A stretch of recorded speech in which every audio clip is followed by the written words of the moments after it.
Hey guys, welcome back to Spot Tutorial channel. Now I will give you a tutorial how to be delete posts on TikTok for Android. And before that, I wanna ask you, how are you guys? So that means of our videos, don't forget to like, share, and subscribe to the channel. And now let's start it.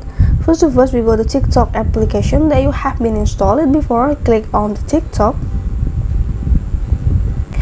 After that, you can go to profile. Click in the bottom profile here, and you choose the one of those about the videos can use be deleted.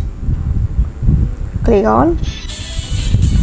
It's a very simple way to be deleted. You just to click the three dots here, the three dots in the beside here. Click on, and next you can scroll